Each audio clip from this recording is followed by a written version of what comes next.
Hi, this is Madison with RM Home Specialist with Windermere Lakewood Abode. I'm a realtor in the Tacoma, Washington area. I wanted to pop on here and share a quick story from the homebuyer workshop that I hosted yesterday. To give a little context, it was a super informal kind of roundtable discussion with people who are interested in home buying. There were 3 questions that buyers in Tacoma were wanting to know the answers to. The first one is, what can I afford? And thankfully, I had one of our preferred lenders, Lindsay Waldron with Guild, there to answer some of these questions for our buyers. Basically, for a lot of folks, it comes down to affordability.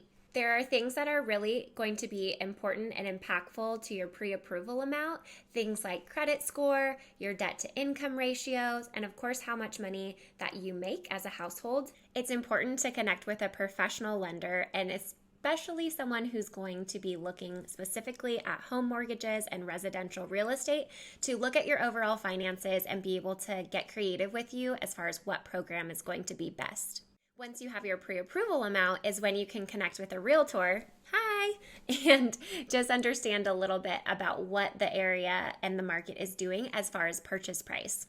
What you can afford might not always be the house that you're looking for. And the best way to decide if home buying is right for you is once you have that number of what you're pre-approved for, we can kind of plug it in and see what sold at that price in the last 30 to 60 days in the market. So you can see what that dollar amount is going to get you in different neighborhoods, and it will actually show you the type of houses that are selling for that price. So that's a really good indication to see, okay, what I can afford right now, is that what I actually want to be purchasing? Okay, the second question that folks were asking had to do with down payment. The down payment can vary depending on your program. So we have a 0% down, and that's for our veterans. That's called a VA loan. That's a government program. There's also 3% is the lowest that you can put down if you're not a veteran. So 3% down, and then it goes all the way up from there. And that 3% down loan can be a conventional or an FHA. Another program that is really good to know for buyers in Washington State is that there's a 0% down payment assistance loan, and this acts as a second mortgage on your property. The great thing about down payment assistance is that it's a 0% interest loan. Love that. So the qualifications for down payment assistance has to do with credit score. You have to be at least a 620 credit score, and the household income has to be at under $160,000.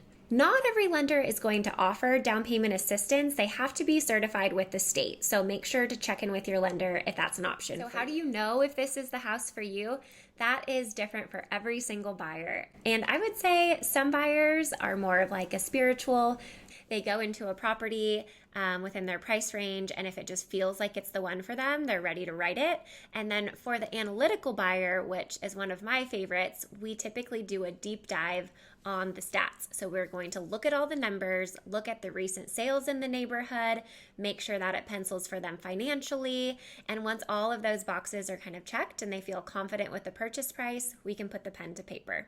The good thing to know about writing a purchase and sale agreement is that there's tons of protections built in for buyers. It's not a blood oath. You are protected by multiple different contingencies such as inspection, financing, there's title. All of these ways should give you peace of mind as a buyer to write up a house that's going to check most of your boxes. When we meet with buyers and do our first consultation, we get all the intake. We talk about everything that you want in a house as far as amenities, location, finishes. You know, we shoot for the stars with all of these things that are going to excite you about the home buying process. And typically out of all of that list of everything you want, you end up somewhere around 80%. And that's not that we don't shoot for the 100%, that's just the reality of homes. Even if you build your own home, chances are it's not going to check every single box once you move in and live there.